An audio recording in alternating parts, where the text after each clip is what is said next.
Vossas palavras são espírito, são vida. Tendes palavras, ó Senhor, de vida eterna. Salmo 18. Um bom dia. Em nome do Pai, do Filho e do Espírito Santo. Amém. Recorramos sempre à poderosa intercessão de Maria Santíssima, nossa Mãe, e de São José, o Justo. E o salmo de hoje ressoa exatamente as palavras de Simão Pedro a Jesus. Em João 6, do versículo 68. Senhor, para quem iremos? Tu tens as palavras de vida eterna. E assim é a palavra de Deus para nossas vidas, para que de fato possamos ter paz, possamos ter fortaleza nas decisões dos momentos mais sombrios, mais difíceis e que possamos então permanecer na caminhada. A palavra nutre, ilumina e nos dá firmeza na nossa caminhada. E nesse sentido, na primeira leitura de hoje, em Hebreus, capítulo 4, dos versículos 12 ao 16, trata exatamente da eficácia da palavra de Deus. Está lá no versículo 12: Irmãos, a palavra de Deus é viva, eficaz e mais cortante do que qualquer espada de dois gumes. Penetra até dividir alma e espírito, articulações e medulas. E podemos refletir, inicialmente, por que a palavra de Deus é viva e eficaz? Ela vem por meio de a lei e os profetas, Jesus Cristo, que era conhecido como a palavra, conforme está em João 1, versículo 1, a escritura tanto do Antigo quanto do Novo Testamento, a obra do Espírito Santo vivendo em nós e entre nós, e a pregação do Evangelho e ensino das Escrituras. A palavra de Deus vem dessa forma. Ela não vem de qualquer modo, e para tanto é preciso um discernimento acerca da palavra. Mas o versículo nos diz que a palavra de Deus é viva e ativa, o que sugere que precisamos ter cuidado ao colocá-la em uma e não colocá-la em uma camisa de força, assumindo que ela só pode vir por certas maneiras. A palavra de Deus não pode vir através de suposições, superstições. Isso não quer dizer que a inspiração do Espírito Santo vai ficar preso, mas é preciso ter um discernimento. Se é viva e eficaz, ela de fato está em nossas vidas para nos orientar. E o interessante que ele também menciona, e mais cortante do que qualquer espada de dois gumes. Naqueles dias, as espadas eram a arma primária do soldado. Os soldados passavam muito tempo afiando suas espadas para que estivessem sempre prontos para a batalha. Uma espada de dois gumes seria particularmente letal, porque cortaria quando balançada dessa forma, e novamente quando balançado de uma outra forma. E também seria eficaz quando enfiada no abdômen do oponente. E o autor aqui observa que a palavra de Deus é mais afiada do que qualquer espada de dois gumes. A palavra de Deus não terá entrada negada em lugar algum. Ela não pode ser mantida por muros de prisão. Ela não pode ser domada por correntes. Ela penetra em nossos corações e quebra os laços que seus inimigos imporiam a ela. Se você se pergunta se a palavra de Deus tem poder,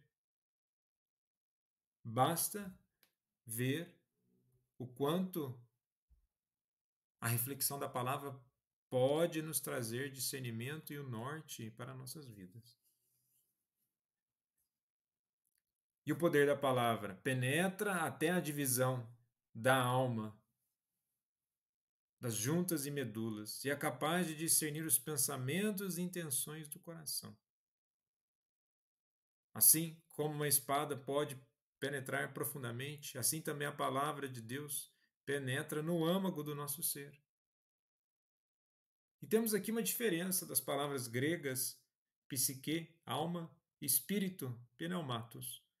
A palavra grega psique e alma está relacionada à palavra para respiração, é a força vital física da pessoa e também na dimensão da própria razão. E a palavra grega pneumatos, espírito, também tem a ver com respiração, mas é a força vital espiritual da pessoa. Enquanto uma dimensão está diretamente ligada ao aspecto físico, a outra traz a dimensão do aspecto espiritual. Nós somos seres materiais e espirituais, e nesse sentido devemos refletir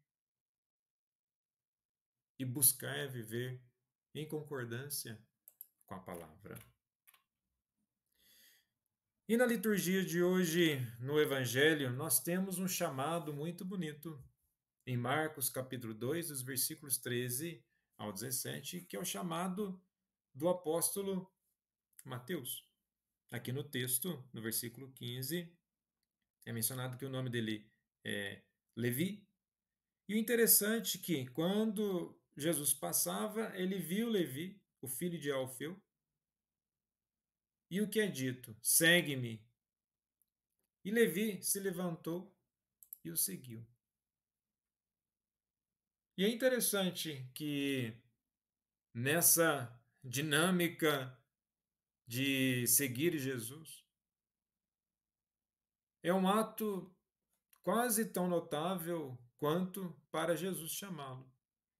Embora os cobradores de impostos sejam pessoas mal vistas na população em geral da época, podemos ter certeza que eles se socializavam entre si. Ou seja, eles tinham uma vida social fora de tudo que as outras pessoas viviam, mas Jesus, ele olha para a pessoa. E o interessante é que a palavra grega para falar levantar-se, anastas, não apenas um movimento físico, mas também uma transformação espiritual.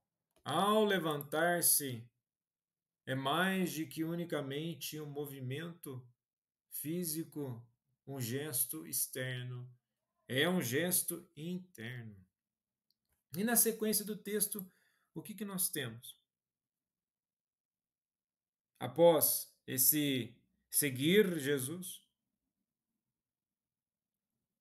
eles ficam, as pessoas ao redor ficam abismadas com tal chamado.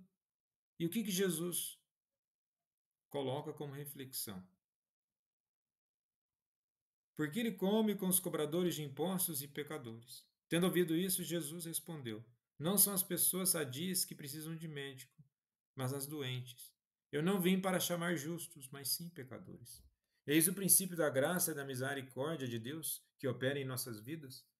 Nós sendo pecadores, nós precisamos constantemente estarmos próximos de Jesus, buscando sempre a cura para que possamos renovar, transformar a nossa vida, transformar a nossa espiritualidade, nos tornando verdadeiramente pessoas novas. Se de Levi ele se torna Mateus, há uma mudança de nome, a própria mudança de nome já mostra uma nova identidade. Em Cristo nós somos novas criaturas. E o largar tudo para trás é exatamente largar os pecados, largar aquilo que não te faz bem, largar aquilo que não faz bem ao próximo, buscando verdadeiramente uma comunhão e uma vida nova com o pensamento do ressuscitador. Jesus, manso e humilde de coração, fazei o nosso coração semelhante ao vosso.